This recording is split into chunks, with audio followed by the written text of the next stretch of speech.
हिंदुस्तान के वज़ीर आज़म नरेंद्र मोदी ने एक बड़ी फिनोमिनल, एक बड़ी हिस्टोरिक स्पीच की उन्होंने रेड फोर्ट के ऊपर। The level of the nationalism Prime Minister Modi shows, the level of this is not called nationalism, this is ultra nationalism. Remember one thing. उन्होंने कहा नरेंद्र मोदी की जान चली जाए, नरेंद्र मोदी कभी अपने किसानों पे, चूंकि हिंदुस्तान की आबादी उनके वोटर्स में सबसे ज़्यादा किसानों की है, उन्होंने कहा किसानों के इंटरेस्ट पे किसी किस्म का समझौता जो है वो नहीं हो सका। अब जब पाकिस्तान अमेरिका के साथ टैरिफ पर बातचीत करता है तो पाकिस्तान का रवैया जो है वो बड़ा मुनासिब, बड़ा मसालेहाना होता है। पाकिस्तान अपनी टर्म्स एंड कंडीशंस को डिक्टेट करने की कोशिश नहीं करता, लेकिन इंडियंस जो हैं वो उनमें बड़ी रऊनत है, बड़ी एरोगेंस है।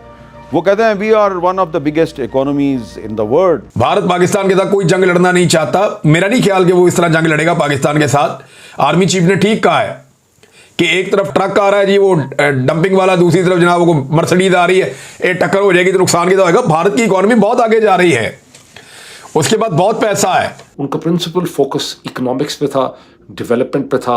उन्होंने अमेरिका का नाम तो नहीं लिया, लेकिन उन्होंने कहा कि अपने फार्मर्स और अपने फिशरमैन और अपने ट्रेडर्स के मफाद पे किसी किस्म का हिंदुस्तान कॉम्प्रोमाइज नहीं करेगा। याद रखिएगा, मोदी साहब doesn't want to go anywhere. He wants to stay. 10 years project. He is telling F-30 वो F5th generation jets 10 year, defence के जरिए 10 ईयर। वो कहेंगे मोदी है तो मुमकिन है। उन्होंने ट्रेडर्स को, ताजरों को ये कहा कि अपनी दुकानों के बाहर लगा के रख दें कि हम लिख के रखते हैं, नोटिस लगा दें कि स्वदेशी माल हम बेचेंगे। यानी अगर ये चाहते हैं, जैसे बिलावल धमकी देते हैं कि 6 के 6 दरियाओं का पानी हम खुलवा लेंगे, तो 6 दरिया तो बहुत दूर की बात है। जो मोदी ने अभी हरकत की है, कम से कम अपने 3 दरियाओं का पानी खुलवा लें। नमस्कार दोस्तों, मोदी जी ने कल एक स्पीच दी जिसने पूरे भारतवर्ष का दिल जीत लिया। इसकी चर्चा इस वक्त पाकिस्तानी मीडिया में भी हो रही है और हमारा दुश्मन देश भी मोदी जी की तारीफ करता थक नहीं रहा। कल पीएम मोदी ने रेड फोर्ट में खड़े होकर बिना अमेरिका का नाम लिए बहुत कुछ कह दिया। आने वाले 10 सालों में भारत को क्या क्या करना है वो सब कल पीएम मोदी ने बहुत ही सरल भाषा से समझा दिया। जय जवान जय किसान का नारा लाल बहादुर शास्त्री जी ने दिया था, क्योंकि हमारा देश किसानों से चलता है और किसी भी कीमत पर हमारे किसानों का हक किसी तीसरे देश को नहीं दिया जा सकता। इसी टॉपिक पर मोदी जी ने कल अपनी स्पीच की नींव रखी और अमेरिका को साफ साफ कह दिया, अब हम स्वदेशी अपनाएंगे और अपने किसानों के हित में ही अपनी पॉलिसीज़ बनाएंगे, चाहे इसके लिए हमें कोई भी कीमत चुकानी पड़े। इसी टॉपिक पर चलिए आगे इस वीडियो को देखते हैं। चैनल को सब्सक्राइब करना ना भूलें। पिछले 24 घंटे में ये भी अब एक खबर और अफवाह गर्दिश कर रही है कि हिंदुस्तान इसी महीने में बहुत जल्दी अग्नि 6 जो हैं उनका तजर्बा करने वाला है। अब अग्नि हिंदुस्तान की सीरीज़ है, जैसे पाकिस्तान के शाहीन 1, 2, 3 हैं या बाबर एंड गौरीवर हैं। इस तरह जो लॉन्ग रेंज मिसल्स हैं, इंटरकॉन्टिनेंटल मिसल्स जो हैं, बैलिस्टिक मिसल्स जो हैं, उसमें अग्नि 6 अभी तक हिंदुस्तान ने उसका तजर्बा नहीं किया। अग्नि जो 5th है उसकी पता नहीं 5000 किलोमीटर के करीब रेंज है। अग्नि 6 का जब तजर्बा होगा तो कहा जाता है कि इसकी 11000 से 12000 किलोमीटर तक इसकी रेंज होगी और इसके लिए बहुत सा एरिया जो है उसको नोटिफाई कर दिया, जिसको नोट ऑफ द स्पॉट भी कहते हैं।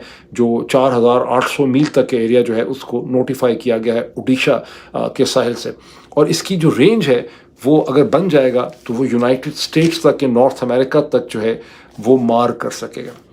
Having said this, Narendra Modi की स्पीच का तमाम तर फोकस जो है वो सुदर्शन चक्र या डिफेंस मैटर्स पे नहीं था। उनका प्रिंसिपल फोकस इकोनॉमिक्स पे था, डेवलपमेंट पे था। उन्होंने अमेरिका का नाम तो नहीं लिया, लेकिन उन्होंने कहा कि अपने फार्मर्स और अपने फिशरमैन और अपने ट्रेडर्स के मफाद पे किसी किस्म का हिंदुस्तान कॉम्प्रोमाइज़ नहीं करेगा। हिंदुस्तान क्या, उन्होंने कहा नरेंद्र मोदी की जान चली जाए, नरेंद्र मोदी कभी अपने किसानों पे, चूँकि हिंदुस्तान की आबादी उनके वोटर्स में सबसे ज़्यादा किसानों की है, उन्होंने कहा किसानों के इंटरेस्ट पे किसी किस्म का समझौता जो है वो नहीं हो सकता। उन्होंने सेल्फ जो रिलायंस है उसके ऊपर बहुत जोर दिया। उन्होंने ट्रेडर्स को, ताजरों को ये कहा कि अपनी दुकानों के बाहर लगा के रख दें कि हम लिख के रखते हैं, नोटिस लगा दें कि स्वदेशी माल हम बेचेंगे, हम फॉरेन गुड्स को नहीं बेचेंगे। ये वो नारा है जो मेरा ख्याल है कांग्रेस ने 1930s में महात्मा गांधी ने लगाया था, स्वदेशी। तो वो कहेंगे अपनी ही चीज़ें हमने बेचनी है। उसके अलावा उन्होंने ऐलान किया कि अक्टूबर में जनरल सेल्स टैक्स जो है उसे कम किया जाएगा ताकि कंजम्पशन में इजाफा हो सके। अमेरिका का उन्होंने नाम नहीं लिया, लेकिन सारी की सारी चीज़ें जो हैं उनकी और डोनाल्ड ट्रंप के दरमियान में इस वक्त जो खींचातानी चल रही है, ये उसके नतीजे में उनके काउंटर मैयर है। और ये पैगाम भी उन्होंने दिया है, और ये अग्नि 6 का अगर एक्सपेरिमेंट भी होता है तो ये भी अमेरिका को एक पैगाम होगा। लगता तो ये देखने में 3 सूरतें हैं जिसमें पाकिस्तान सोच सकता है कि वो न्यूक्लियर वेपन्स इस्तेमाल करें जी। एक सूरत ये है कि आप हमारी कराची के नेवल ब्लॉकेट कर दें और सामान को आना जाना से रोक दिया जाए, तो which will create a very big problem for us, existential issue बन जाएगा। दूसरा ये कि आपकी फौजें जो है वो इस हद तक पाकिस्तान के अंदर आ जाएं कि ऐसे लगे कि कराची और लाहौर और साउथ और नॉर्थ को काट दिया और पाकिस्तान को तोड़ने का पूरा मंसूबा भी तैयार है और बन भी रहा है, तो we will use nuclear weapons. और अपने सॉइल के ऊपर, अपनी जमीन के ऊपर ही आपके खिलाफ न्यूक्लियर वेपन्स इस्तेमाल करके, टैक्टिकल न्यूक्लियर वेपन्स करके आपको उड़ा देंगे। और तीसरी बात यह कि अगर आपने हमारा पानी रोकने की कोशिश की, और पानी हमारा क्योंकि उसकी वही सारी सिविलाइजेशन ही, इंडस वैली की जो सिविलाइजेशन है वो पानी पे डिपेंड करती है, और अगर आपने ऐसे किया तो हम न्यूक्लियर वेपन्स इस्तेमाल करेंगे टू डिफेंड आवरसेल्व्स। तो उसने मुझे कहा कि, आपको याद होगा करण ने मुझे कहा कि एक्चुअली आप करेंगे, तो उसके ऊपर फिर मैंने जवाब ये दिया, मैंने कहा ये मेरा मौकफ है कि ये ऐसे हमारी सोच है और ये सोच सही है, बिकॉज हमने ये न्यूक्लियर वेपन्स फुलझड़ी के या दिवाली के लिए तो नहीं किए थे ना हम।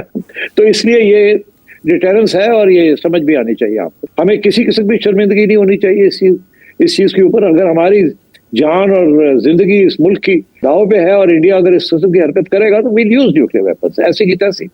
और यही हमारी सोच है और यही हमारी स्ट्रेटेजिक थिंकिंग है जिसके पीछे हमने ये सारे अपने डिटरेंस क्रिएट किया। सो मैं तो बिल्कुल डिफेंसिव नहीं हूँ इस चीज के ऊपर। लेकिन सेठी साहब, जो इंडियन मीडिया है वो ये कह रहा है कि इस बयान के बाद अब वक्त आ गया कि पाकिस्तान की न्यूक्लियर सलाहियत को सल्ब कर लिया जाए, क्लिप कर दिया जाए न्यूक्लियर कैपेबिलिटी को। असल में इस बयान को बहाने के तौर पर इस्तेमाल किया जा रहा है। नहीं, वो फर्क नहीं पड़ता ना, कर नहीं सकते, इनके बस की बात नहीं है, किसी के बस की बात नहीं है कि आप पाकिस्तान का न्यूक्लियर प्रोग्राम को टेक आउट कर लें। नरेंद्र मोदी ने कहा कि भारत ने तय कर लिया है कि खून और पानी साथ नहीं बह सकता। हिंदुस्तान के पानी पर हक सिर्फ हिंदुस्तान का है। हमें अब सिंध तास मुआहिदा मंजूर नहीं है। यह कैसा मुआहिदा था जिसने 7 दहाइयों से हिंदुस्तान के किसानों का नुकसान किया है। यह नरेंद्र मोदी के स्टेटमेंट है। अब नरेंद्र मोदी ने सिंध तास मुआहिदे को खत्म करना था और इसी मुआहिदे के तहत पाकिस्तान को वो पानी मिलता है जिससे पाकिस्तान अपने शहरियों को खाना खिलाने के काबिल होता है। अब अगर 4, 6, 10 तैयारे तबाह करा के भी भारत पाकिस्तान का पानी रोकने में कामयाब हो गया, जिस तरह वो बहुत तेजी से बढ़ रहा है।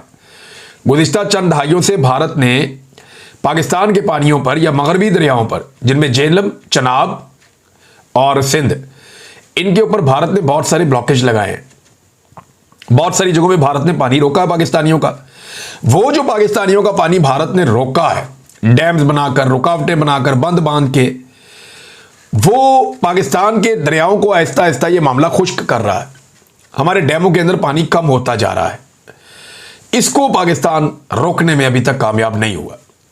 ये बातें तो करते हैं, लेकिन पाकिस्तान की मिलिट्री को ये जिम्मेदारी लेनी पड़ेगी, पाकिस्तान की हुकूमत को पहले लेनी पड़ेगी और फिर मिलिट्री को ऑर्डर देना पड़ेगा। ये जितने स्ट्रक्चर्स बनाए गए हैं पाकिस्तान के पानियों के ऊपर, ये गैर कानूनी है, बैनुल-अक़वामी कवानीन के खिलाफ है और इनको कैसे हटाना है, इस पे स्ट्रेटेजी तो पाकिस्तान की गवर्नमेंट और मिलिट्री एस्टेब्लिशमेंट मिलकर बना सकती है कि करना क्या। अब